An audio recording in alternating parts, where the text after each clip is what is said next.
The Toronto Comic Arts Festival would like to honor and acknowledge the original caretakers of this land, the Anishinaabe, Mississaugas of the Credit First Nation, Haudenosaunee, and the Huron-Wendat peoples. We are in a territory that was the subject of the Dish with One Spoon One Pump Belt Covenant, an agreement between the Anishinaabe, Mississaugas, Haudenosaunee, and allied nations to share and care for the land. This land is also covered by Treaty 13 with the Mississaugas of the Credit. This acknowledgement is a reminder that we are all treaty people and that we have a responsibility to the land and each other. TCAF celebrates the long history of sharing stories on this land and is committed to increasing Indigenous voices and perspectives in our programming.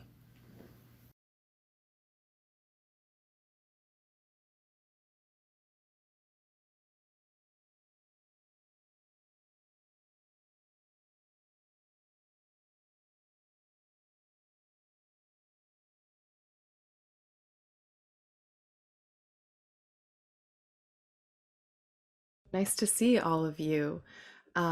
We are gathered here today for the TCAF panel, Binky Brown Meets the World, The Legacy of Autobiographic Cartoonists, Part 1. I'm very excited for Part 2. I won't be a part of that, but a very happy audience member because autobio is significant to me. My name is Georgia Weber. I am a graphic medicine cartoonist primarily, and I have been telling personal stories, mine and others, for most of my career. So being here and getting to learn about other cartoonists who do similar things, but in their very own unique way, is very lovely for me. And talking about the legacy of this work is also really exciting. It is changing a lot. And personal cartooning, telling personal stories, really came about very recently, at least in the North American context where we are now. We have the underground cartoonists to thank for that. So that is only in the last 40 or 50 years. To think that's as recently as it has begun, and here is where we are today, where personal cartooning has such a significant role in comics in North America. I'm just amazed at how quickly it has taken off, and to me that speaks to its significance. So we have three amazing cartoonists here today, Peter Dunlap-Shohl, Rebecca Roher, and Dave Ortega. I would like each of you to, say your own name, say a little something about your practice, and then we're going to dive into all of these influences and the places you guys are taking the medium. So Peter, would you like to introduce yourself first? Hi, I'm Peter Dunlap-Shohl. I'm the author of two books, My Degeneration, which was about Parkinson's disease and my experience with Parkinson's, and my second book, which is just coming out, which is called Nuking Alaska, Notes of an Atomic Fugitive, which is about growing up in Alaska in the Cold War and the close calls that we had. Amazing. Yeah, thank you so much. Rebecca, would you like to introduce yourself next? Hi, I'm Rebecca Roher. I'm a cartoonist based in Toronto. I do also, autobiographical and memoir work. My first graphic novel, Bird in a Cage, won the Doug Wright Award for Best Book in 2017. And I'm working on another book now based on interviews with near 100-year-olds and my search for the secrets to long life. Thank you for having me. Yeah, thank you for being here and for that. And Dave, would you like to introduce yourself? Sure thing. I'm Dave Ortega. I'm a cartoonist based in the Boston area, originally from the desert southwest city of El Paso. Last year, Radiator Comics published my graphic novel, Días de Consuelo, which is about my grandmother and her life in Mexico during the Mexican Revolution. So it's definitely more memoir and biography than it is autobiography. And I have some other projects in the work right now. But yeah, thank you for having me be a part of this panel. Yeah, we're thrilled to have you, all of you. So I thought, because this is a panel about personal storytelling, I would really like to hear from each of you what would be either your first encounter with a very personal style or autobio style of comic, or perhaps just one that really stood out to you, something you really connected to. I'm going to keep calling on you, and I'm just going to do that because I find cartoonists are very polite. When you say, would someone like to share? They kind of hang back and wait. And I think I'm just gonna keep pointing at you. And if you need a minute, you can say, come back to me. But for now, I'm just gonna throw names out to keep us kind of in the zone together. So I'm gonna throw it to Rebecca if you have an example of a personal comic that really means a lot to you or that started you in this medium. Yeah, I actually, just as we were sitting down, I was thinking of Sylvie Rancourt, and I don't know if you guys know her collection of comics. It started with Orgies of Abitibi. She did all these, she was a sex worker in Quebec. She grew up in Abitibi and was kind of a open relationship, like she polyamorous, and eventually moved to Montreal with her partner, where she was doing erotic exotic dancing. And she started making comics about dancing and about her life and these kinds of relationships with her friends and her partner. And it's actually pretty dark. There's a lot of, as you can imagine, sort of uncomfortable situations with her clients and her boss and her partner. But it's very naively drawn. She's not really like you know, a very trained artist, but it's so personal and real and has funny parts and dark parts. And I got to meet her actually at a festival in Montreal, and it was redrawn by and published by the Kitchen Sink Press later, but Drawn and Quarterly published the original drawings in a complete book. And it's interesting to see both of those. She was involved in the Kitchen Sink Press one, but it's a series that is really brave and interesting. And she said that when she was making the zines and showing them, she would bring them out to her shows, and everybody at the her clients at the dancing club would be like reading her zines instead of watching her act. And I don't know, I love that was just a personal expression. She needed to tell her story, and comics was the way that she was the medium that felt right for her. And I loved reading those stories. Yeah, that sounds incredible. I'm gonna look that up. That's right up my alley. Thank you so much. Dave, would you like to tell us about your first encounter with a really personal comic or an autobio comic? Sure thing. I think the first thing that comes to mind is a lot of people's maybe entry not only into personal comics but graphic novels in general, and that's Art Spiegelman's Mouse. I think especially, and I looked to it again because I initially read it years and years and years ago, and I kept coming back to it as I was creating my own graphic novel, The Story of My Grandmother. There's just a lot of really beautiful things that Art Spiegelman does in telling the story of Vladek Spiegelman and Anya Spiegelman. And you know, not only the motif that he's most well known for with that work in the use of certain animals to depict Jewish people, as mice to depict Jewish people and cats to depict the Nazis, but also, you know, just going into how his process of talking to Vladek and getting those stories and where that's inserted within the story that Vladek tells. So it's working on these two levels where it's the story of getting the stories from Vladek and then also Vladek's story itself. And it's just it's a remarkable work that I keep coming back to and thinking about. And it leads me to look at other personal work, you know, such as, you know, another one that I encountered pretty recently and that I love talking about with my students is Ben Passmore's Your Black Friend.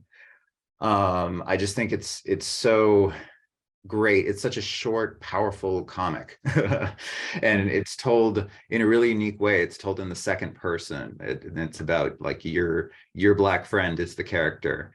And it's about, you know, not only the kind of the unexpected toxicity of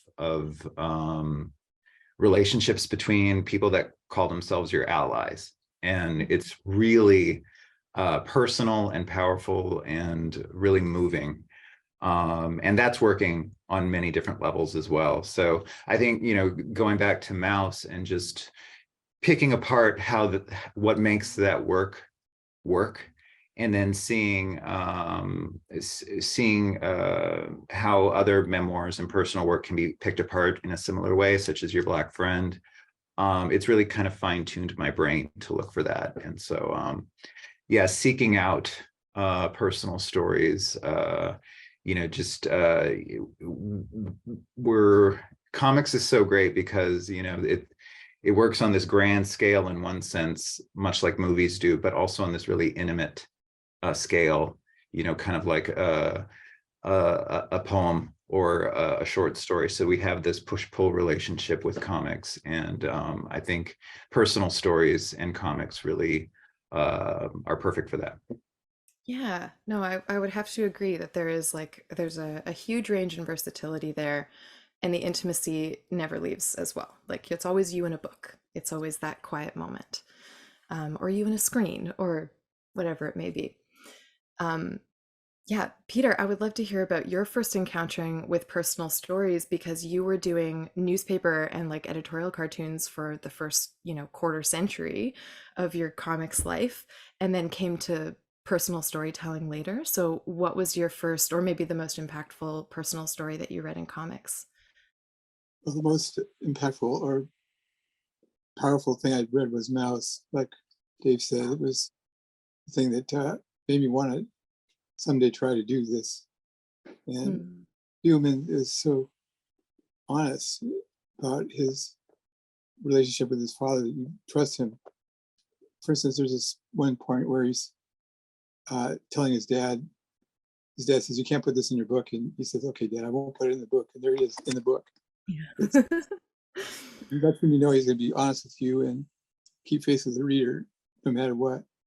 So that sort of really got my attention, that technique of storytelling, and made me want to try to do that. But I didn't really have anything to focus on until I was diagnosed with Parkinson's. And then it was obvious to me that that was a place I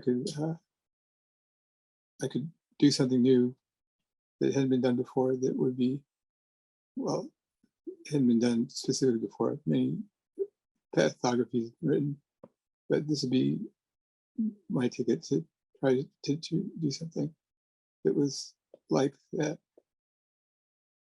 Absolutely.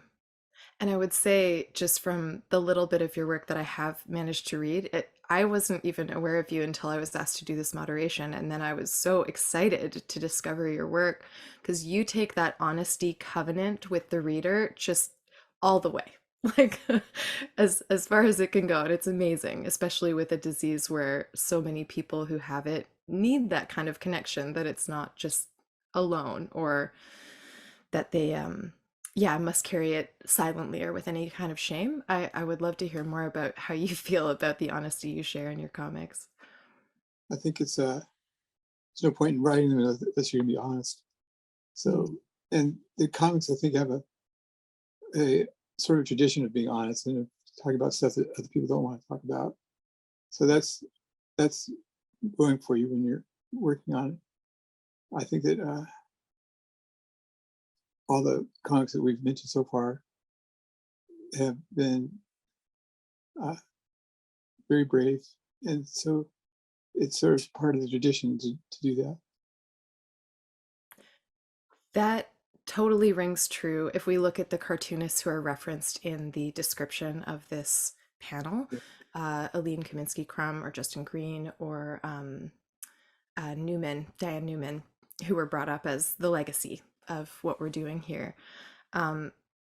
That underground urge to just, yeah, say the things you're not supposed to say, to show the things that are supposed to be taboo, really carries forward. And I think there's also some resistance, or perhaps just was at the time, although I find some people still feel this way, that it's navel gazing, that it's very like self-focused and self-centered. But the thing that is incredibly clear to me with all of the work of you three and so many of the personal comics that I read, is that it's also very generous, and you're tying in other people's stories or communicating the specificity of a context that you are living as a way to connect to others, and also to give permission to others, and to help find more specificity in all the stories, so that we're not stuck in these kind of broad strokes narratives of what it is to be alive. Specifically, I'm really interested in Dave. Actually, I know you're saying your story, Días de Consuelo, is not a personal, it's not autobio so much, but you are telling your grandmother, your abuela's story through what she has shared with you, and then also you're there as a character, and having that personal thread playing with the layers of, you know, what is true, or what we kind of agree is true in the factual world. I'm not a fan of objectivity. I personally don't really think it's a thing, but but you're in this layering of like history, the facts that we kind of agree are what happened, and then your grandmother's experience, and your choice to tell the story not through conversation as much. Like, it's very much more like you took what she had and gave it its own life. I'm curious about how you feel, yeah, or what influenced you to make that choice particularly, and to take a kind of back seat, even though it is all coming through the personal relationships that this story even exists. Yeah, I think the kind of quote unquote objective history that you mentioned, like the official history, all the official accounts, the textbook accounts. I think for every one of those, there's just a million versions of history that are untold, and those are the anecdotal, the anecdotes, the conversations, the things in people's attics, in boxes, lost photographs. And so getting a more holistic story, getting a more holistic history is something that I've always been interested in. And I think it starts with families. It starts with talking to families, and younger generations talking to the older ones, and getting their stories down. I used to work at the Jewish Film Archive at Brandeis University, and the women who ran that, you know, they were like, talk to your elders, get those stories down, because once they're gone, they're gone. And so there was this urgency, as I became an adult, to talk with especially my grandmother, because our relationships change as we become adults. Our relationships change with our parents and our grandparents, or at least they should. And we're looking at them more as people who had to make decisions, often difficult decisions, to get where they needed to be. And that was definitely the case with my grandmother. And so, yeah, it started with conversations with her, and me not even knowing that I was going to put it together in a graphic novel format. It was just me wanting to get those stories down. And then eventually, as I got more and more of the stories and began to organize them in some fashion, then it became pretty obvious to me that comics was kind of the natural way to tell her story. And to your point that that people might be writing off this sort of storytelling as as navel gazing or precious or whatever. I think that's an interesting criticism to make for those people making that criticism. Now that there's such an explosion of personal stories and memoirs and biographies, particularly of the marginalized voices that have not been heard, people of color, women, queer people, and it's kind of a moment for all these marginalized stories to come to light. And we're seeing that, especially with middle grade and YA comics, that there's just this explosion of really, really great personal work. And that for so long, comics almost seem to not be interested in these stories, and it's only until very recently that these stories are coming out. I think that's an important point. Yeah, absolutely. This is where I see that generosity piece of like, if I'm going to share myself with you, it's actually an invitation for you to share yourself with me. Like, I'm here to be a part of this with you. I'm stepping into the light. So like, come here. I want to know more. That's what I see when I read personal stories all the time. I also love, like, I'm drawing a connection here between your work now and Rebecca's, where Dave, you were moving through a family perspective of trying to gather, like, what are these stories that would be lost without someone telling them, especially an older generation who are not necessarily apt to pick up comics in their 90s or 80s or 70s. I mean, those people are out there, and I would love to read those things. And here's Rebecca, who's going along collecting those stories from people who are outside of family, but bringing them into this wave of personal storytelling with us, bringing us their histories, those things that would absolutely be lost, especially the personal things that have helped them, what they feel like prolong their lives. But Rebecca, the difference here that I find really interesting is that Dave has this family connection in this personal story and chose to tell it in a much more kind of like window view. Sometimes we talk about comics as looking through a window to kind of be there and observe like the scene directly. And then you, when you're collecting stories from people who are outside of your family, are very present as like the human navigating those things and being curious about those stories and actually forming relationships with those people. So I would love to hear more about what influenced that choice as far as like you even pursuing this story, but also specifically really being in it. Yeah, I think I always have been kind of doing memoir work because it feels like I can be an authority from my perspective. It feels very true to me, and it just feels honest and comfortable. Otherwise, I don't, to take a more omnipotent, objective view feels, that doesn't really feel honest to me, or not necessarily honest, but sort of, yeah, it didn't feel comfortable for me. And also there's a filter of, I get to reflect and react, but like from my personal perspective. So it's obvious that it's coming from me, rather than, again, this like omnipotent voice questioning or commenting.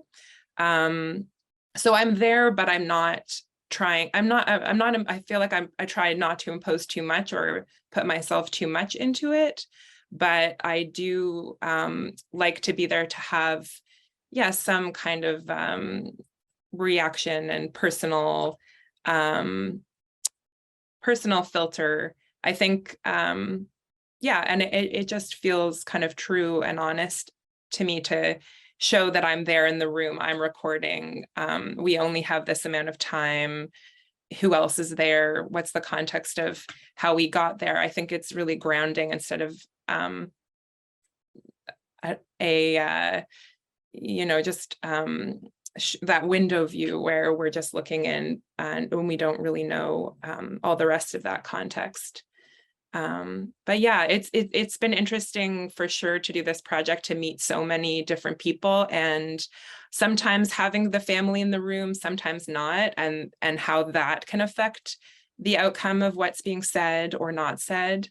Since I don't know the people necessarily very well beforehand, it can be helpful to have other family members kind of give me some context in their perspective, and then I can ask. But yeah, it's been a really incredible experience to learn about different historical moments or, places in the world through a personal perspective. That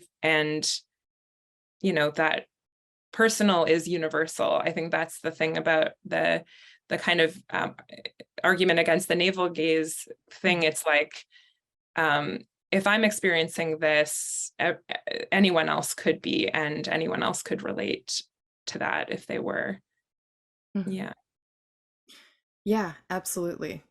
Um, there's something interesting in there as well. I spoke to it a little bit before, and I definitely want to hear from each of you about this. And I mean, we have, it feels like it always comes up, but I'm just like, more, more, more.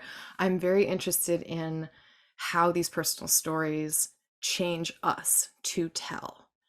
um, whether you're listening to someone and then showing you navigating how that information or how that interaction is changing you, or whether you're having a really big experience like Peter. I'm thinking of you now, because change when you are diagnosed with something or when your body is going through something or your mind is happening to you very much. And then you're telling this story and you're choosing how, and you have reasons why.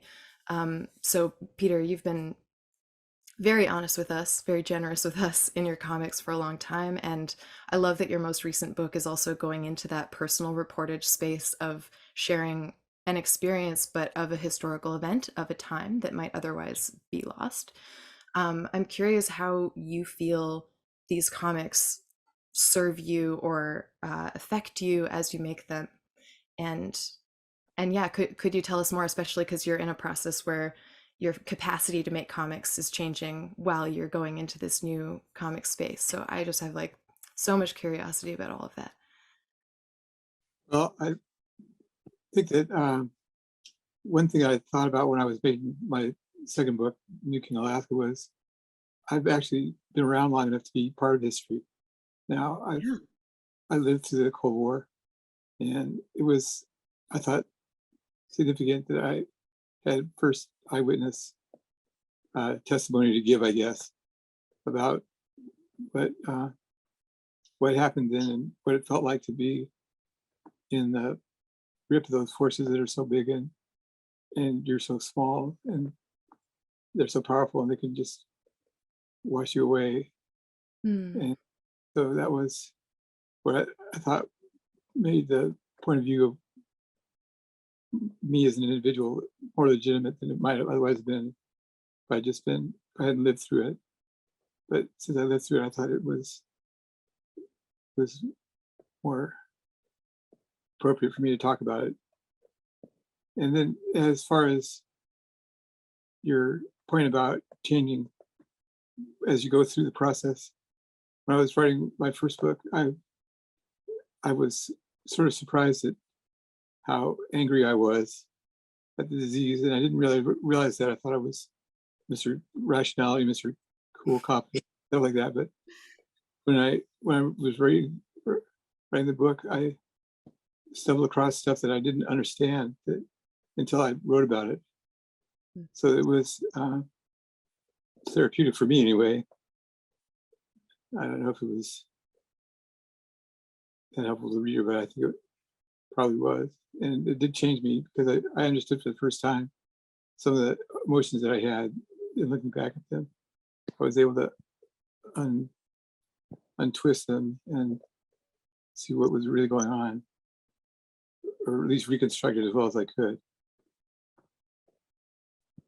Yeah. You also did an interesting thing in that you actually gave the disease personhood at a point, like to have a conversation with them or with it. Could you speak to that a little bit? That was sort of one of those strokes of luck that you have when you are thinking about a project. And it just occurred to me that it would be good to interview the disease if I could and see what it was up to. So I decided that since I was the omnipotent creator here, that I would just incarnate the disease and to ask it questions and find out what it wanted from me, which was it wanted everything. It was rather unsettling experience. But I had my dog there, so she was able to bark him off Yeah. in the Yeah. house. But it was it just seemed to me that if I could talk to Parkinson's, it would be a lot easier than explaining it. If I could just have him testify about what he was up to. Yeah. Um, absolutely. I appreciate that we're talking about a disease and what it might take from you, or what it might want, its own path, whatever it is. In what is still an ongoing pandemic, all of us living through this, personal stories are absolutely going to play a major role. We've already seen that, we'll see more of it. That to me is quite heartening, to have spaces, I mean, examples of personal stories to give permission and maybe lead the way around that. Um, it's come up already that, we're talking about people living through historical experiences and then telling personal stories, trying to not let them die with time. So here we are. We have all been a part of a historical experience, all of us, and all of you, well, myself included, all of us have been making personal comics before the pandemic landed. I'm very curious to know how you feel about being a part of the legacy of personal stories at this moment, where they're about to be so many more of them, so much more, and that it coincides with so much social change and all of those stories that we don't want to lose, that we want to know, hidden contexts, hidden experiences, hopefully disintegrating or completely dismantling the oppressions that allow those things to remain hidden and thus continue. It feels like a lot. I mean, of course, it feels like a lot. But if you have a wish for personal storytellers, people who have something to say and are maybe starting to approach this, and if there's anything that your comics might be like transmitting to fulfill that wish for them, what would you like to see personal storytellers coming up now,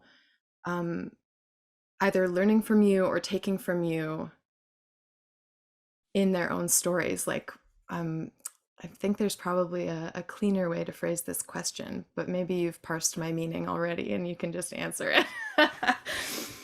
I want to know how you feel about your legacy in this moment being carried forward by new creators and all of the incredible variety of stories that will be coming in the future. Can I toss this one to Rebecca first? My gosh, putting me on the spot. Gonna do it.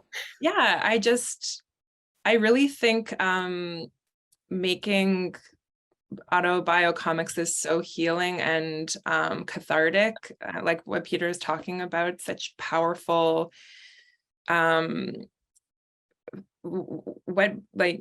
bravery to emotionally face your own disease and confront it and imagine and be in that imaginary space. Those emotions are so real, and that is a transformative experience. And making autobio comics, I remember my first autobio comic that I made was about this really embarrassing incident where I sat on a sponge cake that my mom had made for Passover accidentally in the car, and it was so embarrassing. I hid in the closet the whole Seder at my bubby's house. And I remember being in the closet the whole night, and I made a comic about this, and I had been so ashamed about it for years. My sisters would bring it up and I would just like turn red.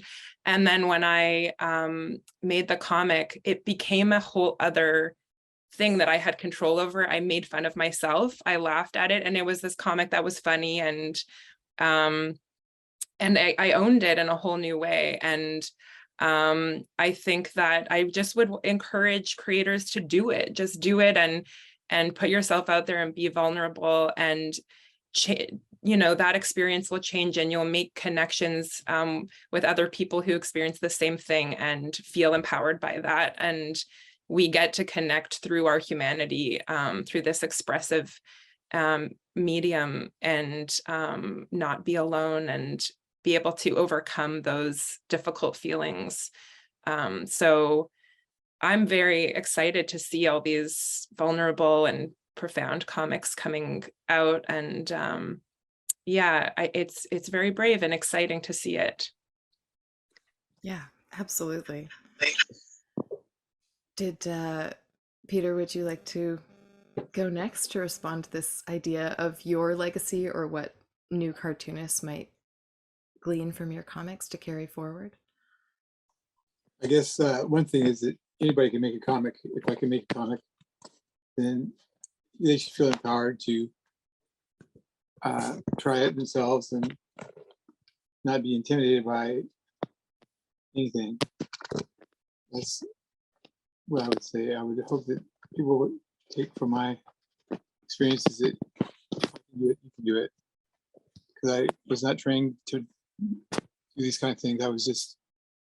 I just did it out of curiosity and out of a strong desire to tell the story and to comfort people that had been in a similar place to me.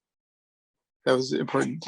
This is can be seen as navel gazing, I guess, to talk about your disease and to sort of focus on that. But it's important for other people to realize that they're not alone when they're experiencing these things that I experience. And so I thought it would be a good addition to the genre to do something that was on Parkinson's, because it hadn't been done by anybody else. And there's no reason you can't do stuff as soon as it had been done before. So and that's would be a good way to reach a certain number of people that wouldn't be interested in reading about Parkinson's or the Cold War. It's if you could just get it to them in a format that they'll be interested in, that you can tell stories to people that wouldn't hear them otherwise.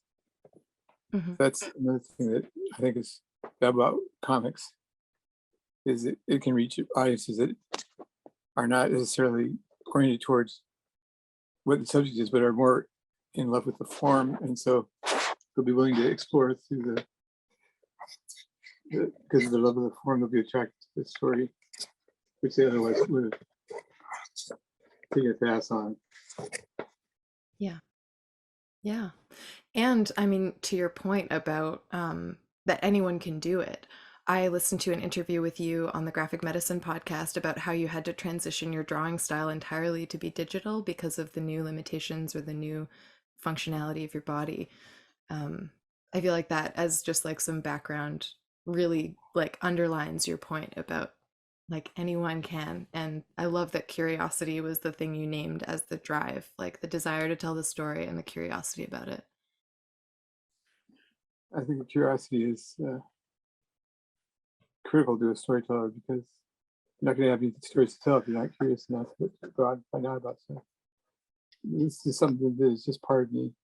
It's my family likes to talk about how on my report card from first grade, my teacher wrote, "Peter has lots of information he's willing to share."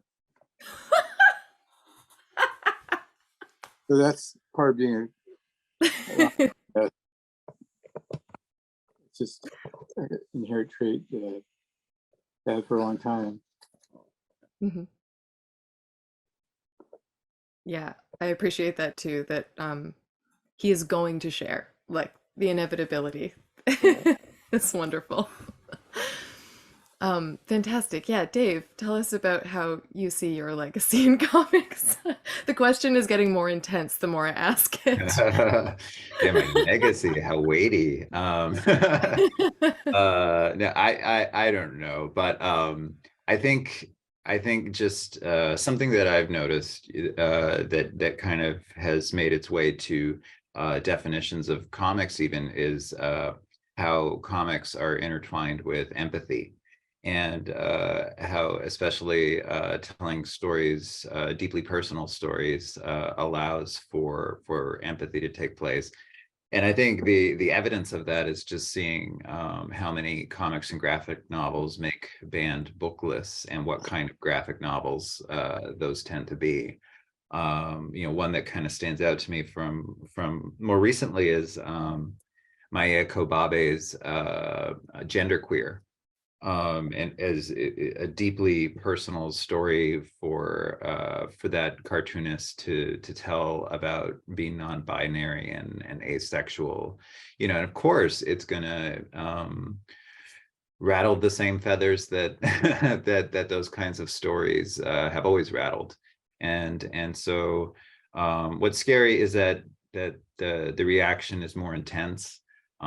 So, or it seems to be more intense. Maybe it's as intense as it has been, but just in the politically charged environment as we are in the United States here. There's something that people fear about empathy because it requires you to get to know that other person and see the holistic view that's required for you to change your mind. And people are afraid of changing their minds, it would seem.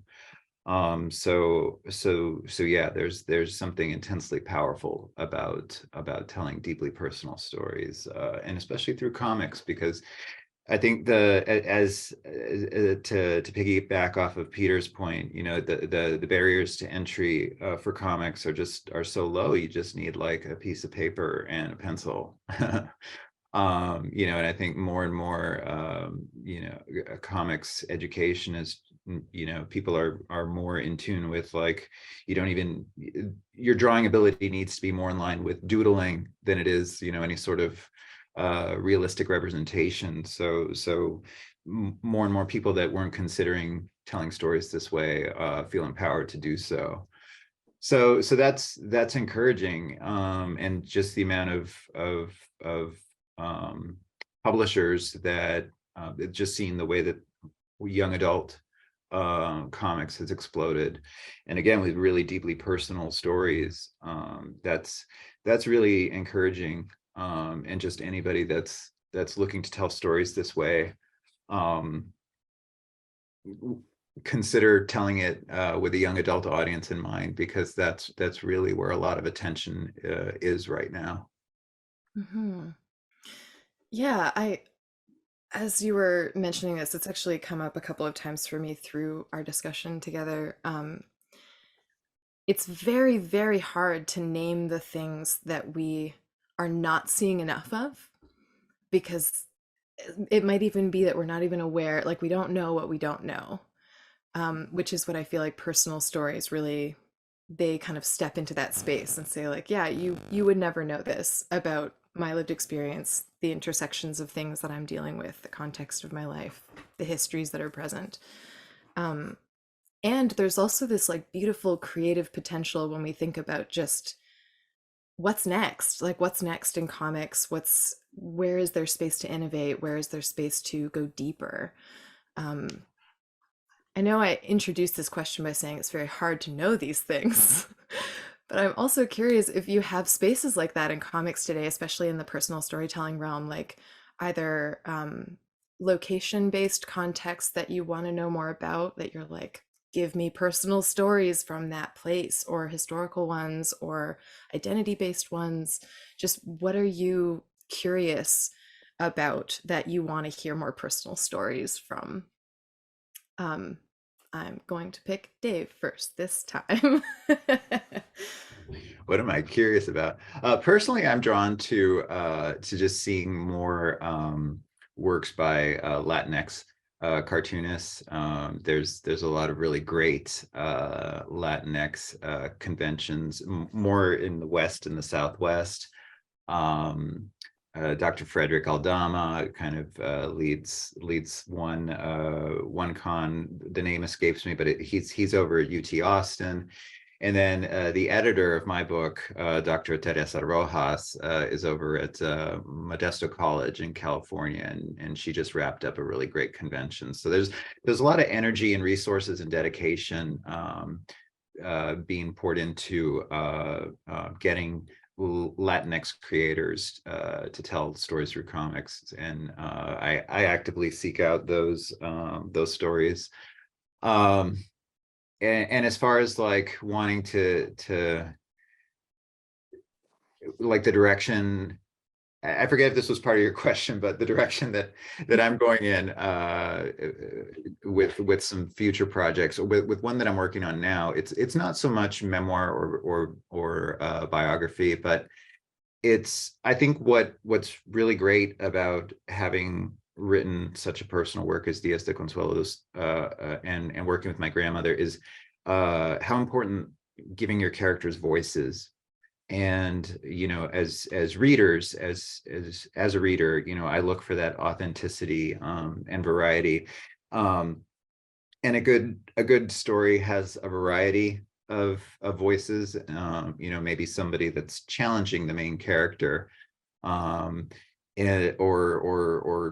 a character that's thrown in like an opposite type situation, and just being a well-rounded individual enough who's been around the block enough as a writer to be able to tackle such a wide variety of personalities, and not just speaking from a singular voice. I'm a story guy. I always look for story. So just a story with well-rounded characters that has something new to say, I'm always attracted to, and that's what I seek out first and foremost. And then, personally, as I mentioned, I look towards Latinx creators because of the common history with my own story. Yeah, and perhaps just the lack of those voices up to this point, or yeah, just that's sort of what I was angling for with this question, was like, Yeah. what are the gaps you see, and what are you very curious to hear more from? Which perspectives do you want to hear more from? Peter, do you have thoughts on that? Is there anything you're particularly curious about, or is it everything, as I suspect? I'm ready to be excited by anything I read. I don't have a specific agenda. I'm more interested in somebody that will take me by surprise than something I have. Cool. It's a pretty conceit idea. Like, why would I care about a woman in Iran? Well, then I read Persepolis, then I'm blown away by that. And it's more, for me, an orientation toward the form, which is, I like this form and I'm curious what people would do with it. So I just want to see what surprises me. And that's what I like. Yeah. Yeah, that makes a lot of sense. Oh, did I interrupt you? No, that's all right. Okay. Sorry. Yeah, Rebecca, I'm curious, is there anything that you're drawn to, hoping to see in the future perspectives? I guess when I'm thinking about this, and sort of, I'm curious about the world that I'm less knowledgeable about in terms of like science and technology. I never was a person who, I did arts in school, so I wasn't, studying science and technology, but I'm very curious about that world, and especially more of like ways that more optimistic views where advances are being made that are hopeful and exciting, like when I'm hearing about with like developing different mushrooms that we can use that instead of plastics that can break down, or other things like that, like garbage eating algae and things. And I'd be very curious to read stories from the perspectives of scientists and people in that realm that can make those big topics personal and accessible. Maybe a collaborative thing, but that would be a really wonderful, because it feels like there's a lot of despair, and I would be excited to read about encouraging news about advancements that are helping the planet and humanity. Mm-hmm. I have thought of that, which is that I was very jaded by my job as a political cartoonist, and I woke up every day and looked for the worst thing that happened, and that was what I was to think about for that day. And I was sort of taken unawares by the idea that there are people out there that are doing fantastic things, which are really amazing and audacious. For instance, the brain surgery that I had was carried out by people who were so competent and so dedicated to doing what was good for other people. It was an antidote to the daily meal I was having of heaping helpings of cynicism and failure, which I was becoming almost misanthropic, but that was the thing that restored some of my faith in humanity, was that these people could do these incredible things that were so audacious and so technically demanding. And it was refreshing to me to have that. And it opened a new point of view for me that I hadn't been open to before. Yeah. Yeah, and that people doing extraordinary things are still living fully human experiences. Like that's what the personal story is going to give us, is not just recognizing what accomplishments are being made or what the path of the science is, but that scientists are humans and are going through a lot, like in that work and outside of it. And I would love to hear from them as well. Yeah, I mean, we can't name all the people out there who we want to hear from. We just have to hope and pray and perhaps beg them to tell their stories so that we can finally get more full perspectives on these things and how we're connected. The last thought that, I mean, I already asked you guys to give me examples of personal stories and comics that really impacted you. That's a pretty classic way to end, but I don't have that anymore. We started that way. We're going in a different direction. The last question I thought I would toss at you actually is, can you imagine being personal storytellers yourselves? Can you imagine actually participating in collaboration to tell other personal stories? Or is this something that has to be you holding your perspective alone? Like, is this a space that you think you could share personal stories kind of emerging in tandem or towards a common goal? I'm gonna let, let's see, Peter, would you like to go first?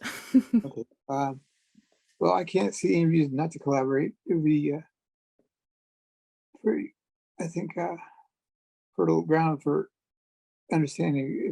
Truth is more likely to emerge from a dialogue than from a monologue, I think. And it would be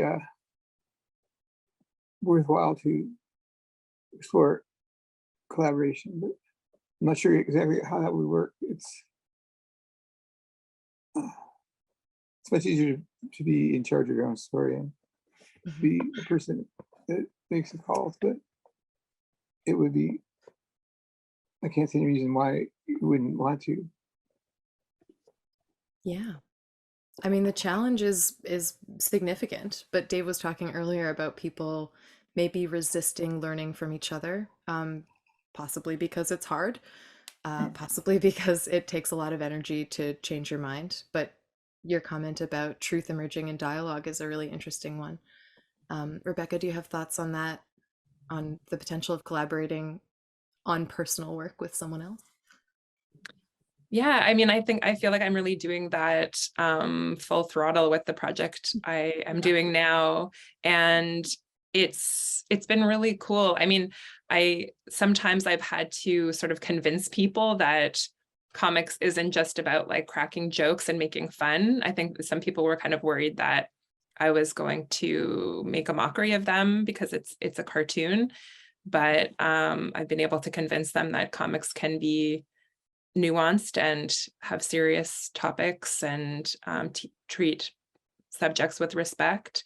And yeah, it's been wonderful to be able to gain the trust of people to tell their stories. And there's always a balance of, needing to respect people's privacy and the things that they don't want to say or how they want it to be presented, and sort of the you know, for like what would be the best thing for the art and the most honest thing, or the thing that would draw up the most attention or intrigue. And I do tend to on the more try to be on the more respectful side, where since these people are giving me their time and story, and you know, I'm responsible to treat that with respect and care. And so that's my approach. So, and I think that, you know, that makes it possible to carry on with this kind of work, to gain trust and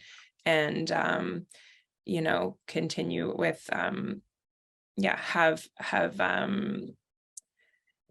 be honorable or something. But yeah, I'm very excited about collaboration, because I think that, you know, there's so many different interesting perspectives and knowledge, and I have the comics skills, but I don't necessarily have that experience. So to be able to bring my skills into a world and be able to shed light on an experience feels like a very useful utility of my skills, and I love being able to do that. Yeah, absolutely. I wanted to bring up, which is one reason that I told the story from my point of view, was that I didn't want the people to think I was making fun of somebody else. And that is that one of the things that was compelling to me to want to tell a story from my point of view, was that way it would be self-deprecating humor as opposed to making fun of other people. And that was, I thought, aside from the fact that I was most able to tell the story from my point of view anyway, it was appropriate that I would do that, because then it would leave the question in the reader's mind of mocking people. It would be me. Mm-hmm. Yeah. So Rebecca, you did mention like you're in this collaborative zone. Dave is as well. Part of what I'm really excited about, and I think this is like a future circumstance, is that the more people who get into making comics, the more possibility for collaboration that isn't as much on the sort of story shaping or content side, but actually exists on the page as well. Like you're working with people right now, Rebecca, who don't make comics themselves. And so you get to be like the medium, and the collaboration happens before the page. And I'm super, super interested in the potential for collaborations that happen on the page, because when there are more people comfortable making the comics, those truths can actually kind of be witnessed in dialogue there, as well as the conversation that might spark the whole story, or the things that are developing behind the scenes. Like just as we were going to get to Dave's perspective, it seems he's been dropped off the Zoom call somehow, so technology has eliminated that possibility for us at the moment. And I'm just going to say thanks to Dave for being here. Very sorry to not hear your voice one more time before the end of our panel. But we're really coming up to it now. So if there's any last words you guys wanted to share with people, either about your current work or something you're excited about, I would love to give you a moment for that. And then we'll just say our fond farewells. Is there anything you wanted to talk about, Rebecca? Or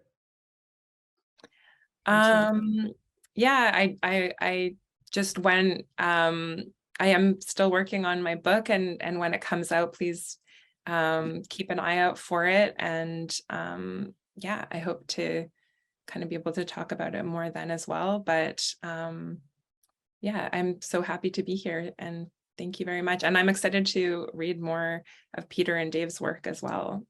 It's so exciting to learn about it. yes, I highly recommend it. Although Peter, we were talking just before the panel about how heavy some of the subject matter is, and I feel like, yeah, it's beautiful and extremely worthwhile, and good to know going in that there's lots of weight to your work. I think one of the things I want to talk about is humor, and how that is one of the things people are afraid of. And it's also one of the things that people assume a comic will have humor in, and it doesn't necessarily bear out in real life that humor is the main part of the comic. But I don't think people should be afraid of it. It's a response to pain, which is very healthy, I think, humor, and it has a place definitely in comics that shouldn't be overlooked. Yeah, absolutely. Thank you. It is important, especially given that like a heavy subject can also have lightness and play, and that's one of our skills and tools for making a story like that feel alive. I was so surprised by my editor who said, she looked at my manuscript, she said, there's too much humor, take about half the humor out. So it felt kind of weird, but it was good advice. I thought it was. Incredible. Humor, it's my pillow on there. It was like being tickled. If you get tickled once, it's good. If you get tickled twice, it's like, okay, that's probably enough. If you get tickled 3 times, that's too much. Mm-hmm. And so you got to use it sparingly, but it needs to be in there, I think, especially if you're talking about heavier subjects. Yeah.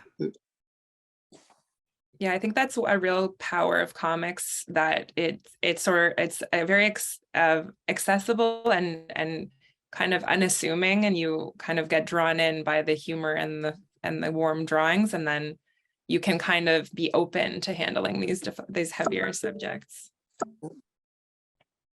Mm-hmm. Yeah. Dave has rejoined us. We were just actually saying any last thoughts we wanted to share, especially if there's something you're working on that you want to let people know about. So I'm glad we get to actually say goodbye and thank you in person, but please, if you have anything to say, now's the time. Yeah. Yeah, sorry about that technical difficulty there. But just in answer to the question that I missed out on, if whether or not I'd collaborate with somebody. Yeah, I mean, telling someone else's, story. I think this whole conversation has been about like why comics is really great for that, and as a tool for empathy, just being able to adapt somebody's story and help them to do that. I've actually had conversations with people, and it might. There's a project that may or may not happen that is adapting an existing work of a very kind of intense historical event. Yeah, and there are great examples to look towards. The first one that comes to mind is March, about Congressman John Lewis and Andrew Aden and Nate Powell, and how they adapted the biography of that very rich, intense life. And if a story is important enough, and if you believe that all stories are important enough, then just being open to anything, as long as the time is right. I think with cartoonists, just figuring out when the time is right. It could be, and that could come from anywhere. It's like, are you in the middle of your own project? Can I devote this amount of time towards telling the story with somebody else? Sometimes it comes down to money. Often it comes down to money. It's kind of gross to talk about it, but it's true. What's the plan there? So there's all these factors, and I want to say very aspirationally that it does come back to the story, and that's where it should start. Absolutely. So yeah, if you have a good story, tell it. Yeah, absolutely. Thank you so much. Great. Well, you guys have been wonderful. I have had a lovely time talking to you. Thank you for letting me find my way through questions. Actually, this is my first time moderating, so there's that. I didn't say at the beginning, but it's been delightful. And I really loved getting to know all of your work a little bit better. That's been a joy for me here. I hope everyone watching seeks it out in all the ways. I'm sure it is all over the TCAF website since you are here at the festival, one of my favorite festivals.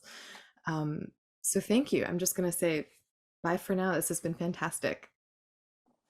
Thank you so much, Georgia and Very Peter nice. and Dave. Thank you. Thank you. Thank you.